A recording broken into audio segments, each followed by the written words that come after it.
अब देखिएगा ये एल्कीन्स में अब आपका आएगा method of preparation.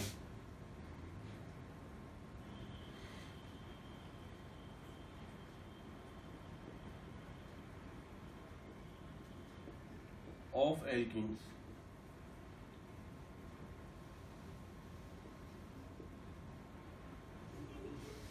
Method of preparation of alkenes में हम बनाना सीखेंगे एल्कीन्स को, किस तरीके से एल्कीन्स का फॉर्मेशन किया जाता है। ये जो रिएक्शंस हैं ये आगे भी आपके सिलेबस में आते हैं, तो इनको अभी से यहाँ पर आप लोग लर्न कर लें।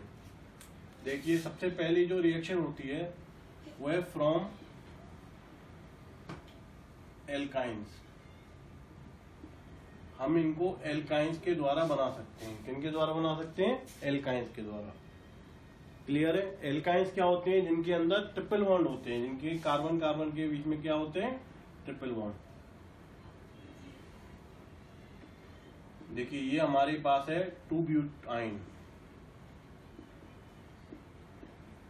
ये क्या है हमारे पास? 2 ब्यूटाइन। अगर हम इसका हाइड्रोजनेशन करें in the presence of Lindlar's catalyst,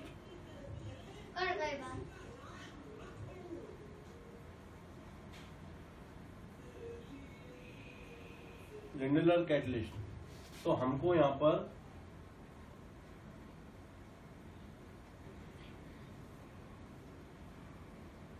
cis alkene मिलता है।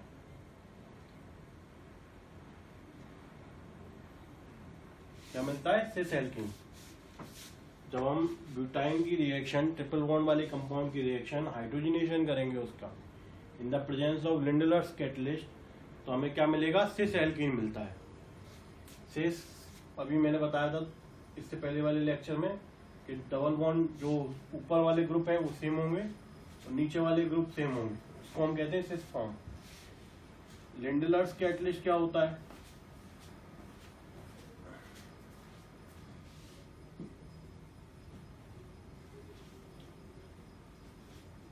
partially deactivated पैलेडियम चारकोल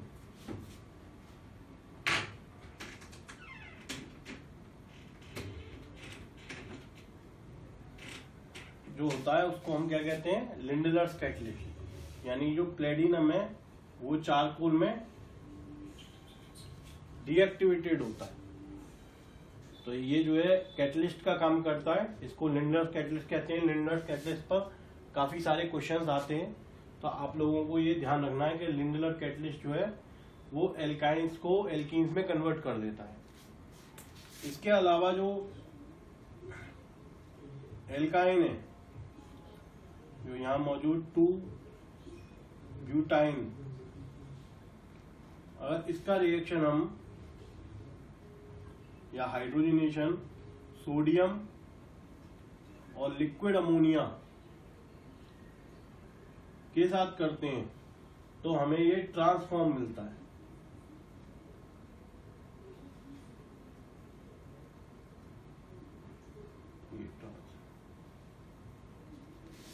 तो आपको ध्यान रखना है कि अगर लिंडलर कैटलिस्ट के साथ अगर हम हाइड्रोजनेशन कर रहे हैं ब्यूटाइन का तो हमें क्या मिलेगा? सिस एल्कीन मिलेगा।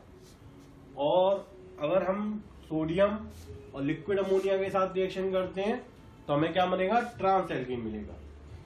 इस पर काफी सारे क्वेश्चंस आते हैं, तो आपको ये पॉइंट लर्न करना है प्रॉपर तरीके से। नेक्स्ट आता है आपका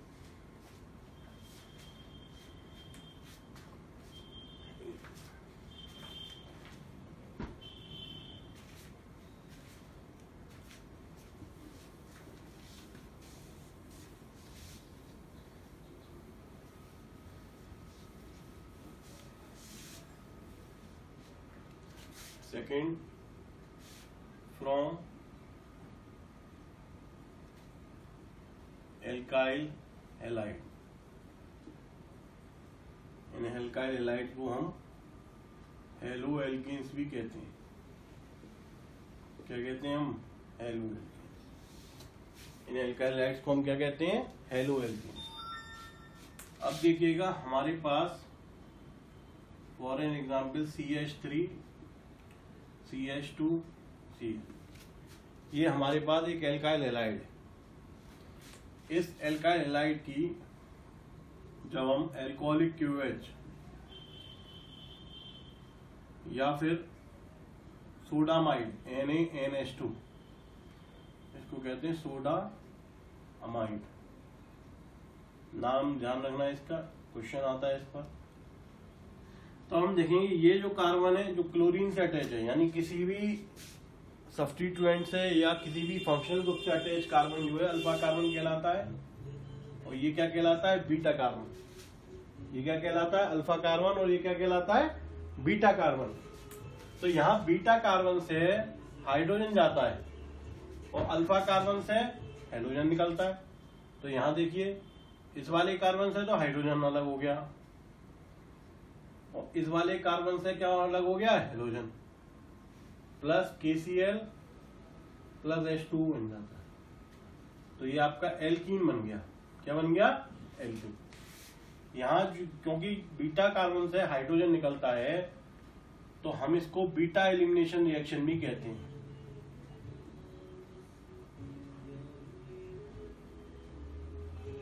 इसको हम क्या कहते हैं? बीटा एलिमिनेशन रिएक्शन, क्योंकि बीटा कार्बन से क्या निकलता है? हाइड्रोजन। इसके अलावा जो एल्कोहलिक QH है NaNH2 sodamide are dehydrohalogenating agents है। ये क्या है? Dehydrohalogenating agents. डिहाइड्रो मतलब डी मतलब निकलना हाइड्रोजन और हेलोजन का, इसलिए हम इसको क्या कह रहे हैं? Dehydrohalogenating agent. Order of reactivity of alkyl halide,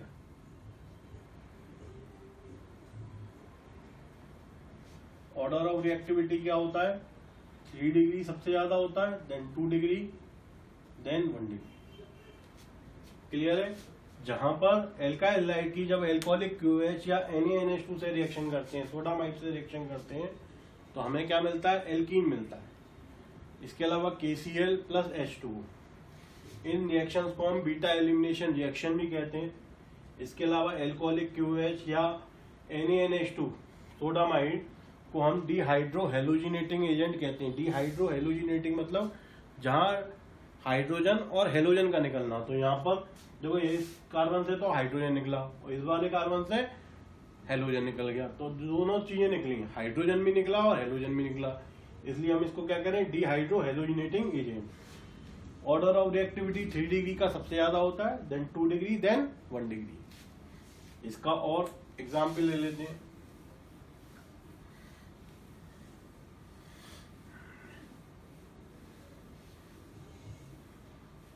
देखिएगा जैसे हमारे पास है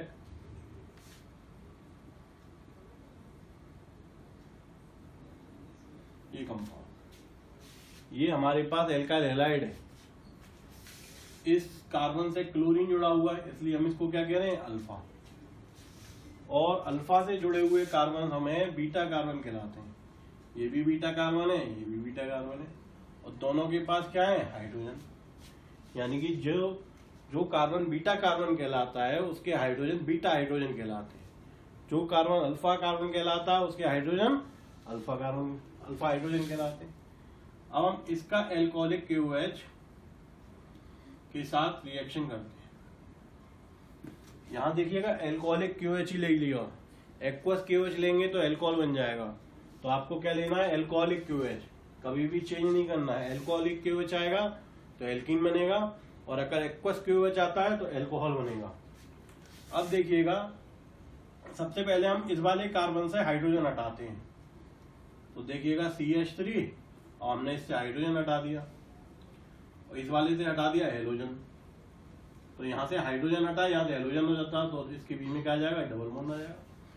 एक प्रोडक्ट तो ये बन जाएगा। इसके अलावा इस वाले कार्बन से हम हाइड्रोजन हटाते हैं, CH3 CH2 CH, यहाँ से तो हाइड्रोजन हट गया और यहाँ से क्या हट गया, हाइड्रोजन।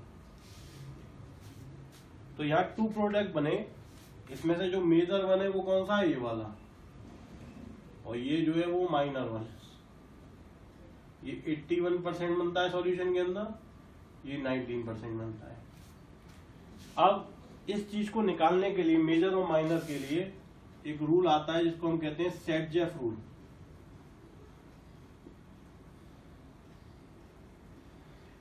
सेट-जेफ के अकॉर्डिंग ये जो कार्बन है, ये बीटा कार्बन है, ये वाला कार्बन है वो भी बीटा कार्बन है। इन दोनों कार्बन में जिस पर कम हाइड्रोजन होते हैं, जिस पर कम हाइड्रोजन होंगे, अगर उससे हाइड्रोजन हटेगा तो हमें मेजर प्रोडक्ट मिलेगा। क्या मिलेगा, मेजर प्रोडक्ट। एक बार और देखो कि ये जो कार्बन है ये बीटा है और ये वाला भी कार्बन बीटा है। हमें मालूम है बीटा एलिमिनेशन रिएक्शन में बीटा कार्बन से बीटा हाइड्रोजन हटता है, निकलता है। अब हम देखेंगे तो ये भी बीटा है और ये भी बीटा है, दोनों से हाइड्रोजन निकला है। लेकिन हम देखेंगे किस पर कम हाइड्रोजन है, इस पर कम हाइड्रोजन है, यानी जब इससे हाइड्रोजन निकलेगा तो वो कहलाएगा मेजर और नीचे वाला कहलाएगा माइनर। तो ये किसने बताया है, सेट-जेफ रूल में, सेट-जेफ के द्वारा बताया गया है ये, ठीक है ना। नेक्स्ट आते हैं third, from vicinal dihalide, from vicinal dihalide. Vicinal dihalide के द्वारा हम एल्कीन किस तरीके से बना सकते हैं। सबसे पहला क्वेश्चन ये आता है कि विसिनल डाइहैलाइड क्या होता है। विसिनल डाइहैलाइड को देखते हैं जब 2 डिफरेंट कार्बन एटम्स हैं, 2 अलग अलग कार्बन एटम है और उनसे अलग अलग हैलोजन लगा हुआ है, तो इसको हम कहते हैं विसिनल डाइहैलाइड, या हम इसको विक डाइहैलाइड भी कहते हैं। क्या कहते हैं हम इसको, विक डाइहैलाइड। इसको हम विसिनल डाइहैलाइड भी कहते हैं और विक डाइहैलाइड भी कहते हैं। इसके अलावा जब एक ही कार्बन से 2 हैलोजन ग्रुप जुड़े होते हैं, इसको कहते हैं जर्मिनल डाइहैलाइड।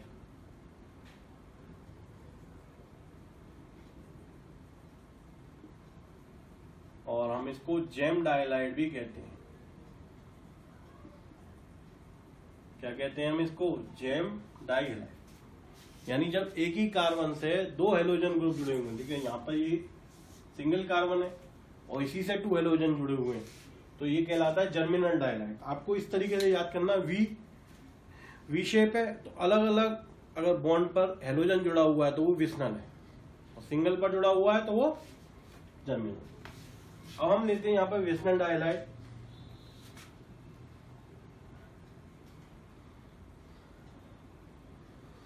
और इसकी रिएक्शन कराते हैं जिंक से in the presence of alcohol. तो ये जिंक जो है इन दोनों क्लोरीन को हटा देगा यहाँ से, और इन दोनों कार्बन के बीच में क्या आ जाएगा, डबल बॉन्ड। इस तरीके से ये हम पहले भी रिएक्शन पढ़ चुके हैं एल्केन्स में, और ये फ्रैंकलैंड रिएक्शन के नाम से जाना जाता है। किस रिएक्शन के नाम से जाना जाता है, फ्रैंकलैंड रिएक्शन के नाम।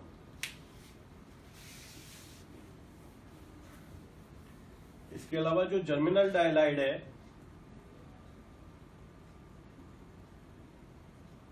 अगर हम इसके 2 मोल्स ले लें,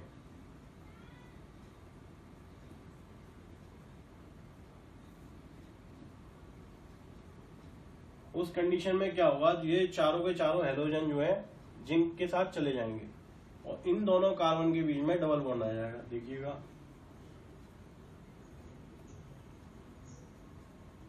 तो ये हैलोजन तो हट गए, एक जोड़ा हटेगा, एक पेयर हटेगा, सिंगल बॉन्ड आ जाएगा, दूसरा पेयर हटेगा, डबल बॉन्ड आ जाएगा। Plus ZnCl2 2 moles. इस तरीके से ये आप नोट कर लें।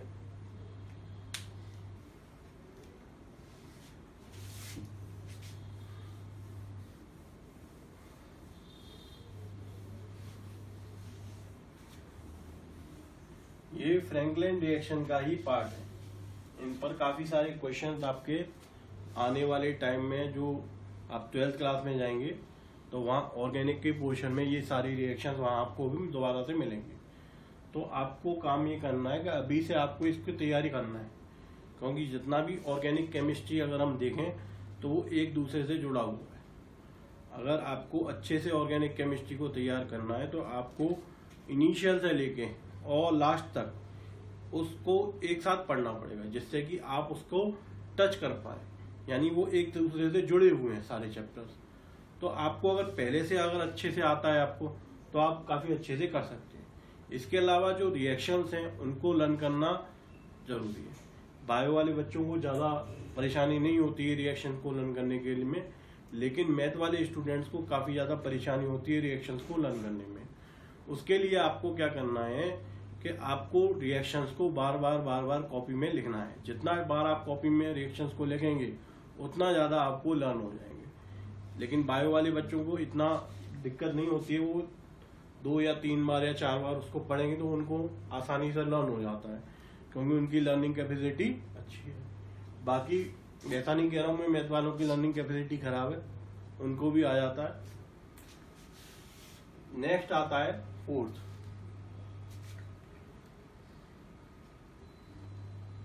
Bye alcohol.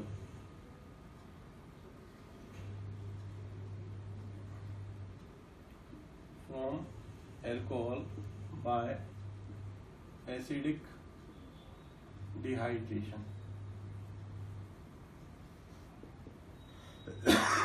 देखिए एल्कोहल का जो डिहाइड्रेशन है, एल्कोहल का डिहाइड्रेशन करने पर हमेशा एल्कीन बनता है। एल्कोहल का डिहाइड्रेशन मतलब एल्कोहल में से वाटर मॉलिक्यूल का निकल जाना। जब भी एल्कोहल से वाटर मॉलिक्यूल निकल जाता है उस कंडीशन में उसमें क्या बनता है, एल्कीन बनता है। क्या बनता है, एल्कीन। देखिएगा ये हमारे पास एल्कोहल है, बिल्कुल वही है, ये भी अल्फा है, ये बीटा है। तो बीटा कार्बन से तो हाइड्रोजन निकल जाएगा और अल्फा से OH निकल जाएगा।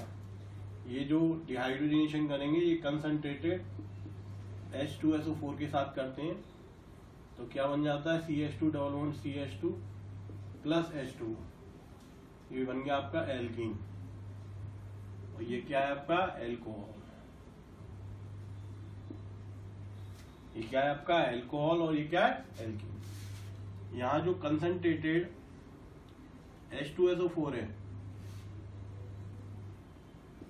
इसको हम हाइड्रेटिंग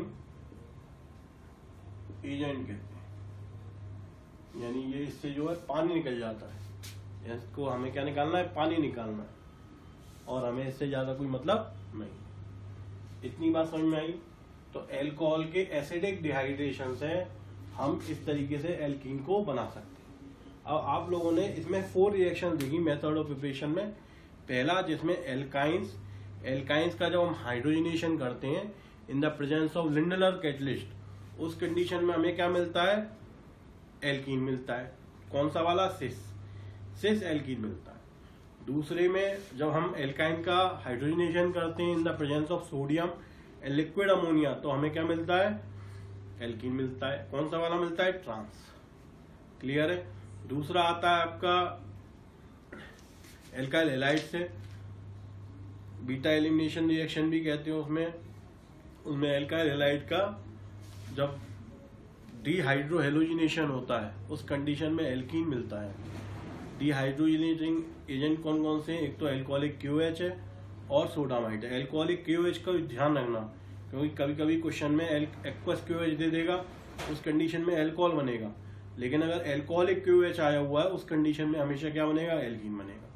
सेट-जेफ रूल के बारे में ध्यान रखना है, इस पर काफी सारे क्वेश्चन आ जाते हैं कि मेजर प्रोडक्ट कौन सा बनेगा और माइनर प्रोडक्ट कौन सा बनेगा। इस पर नंबर ऑफ क्वेश्चन आते हैं। इसके बाद आता है श्रिंकलैंड रिएक्शन, जहां हम विस्नल डाइहाइड लेते हैं। विस्नल डाइहाइड मतलब अलग अलग कार्बन एटम से हेलोजन का जुड़ा होना। अलग अलग कार्बन एटम से जब हेलोजन जुड़े होते हैं तो उसको हम कहते हैं विस्नल, और जब एक ही कार्बन एटम से 2 हेलोजन जुड़े हों तो उसको कहते हैं जर्मिनल। तो विस्नल डाइहाइड का जब हम जिंक के साथ रिएक्शन करते हैं in the presence of alcohol तो हमें क्या मिलता है, एल्कीन। इसके बाद आता है from alcohols by acidic dehydration. Acidic dehydration इसलिए कह रहे हैं हम क्योंकि H2SO4 से रिएक्शन करते हैं, एसिड से रिएक्शन करते हैं।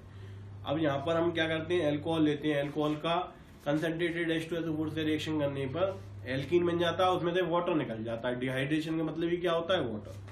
तो आप इतना ध्यान रखें। इसके बाद आता है आपका प्रॉपर्टीज।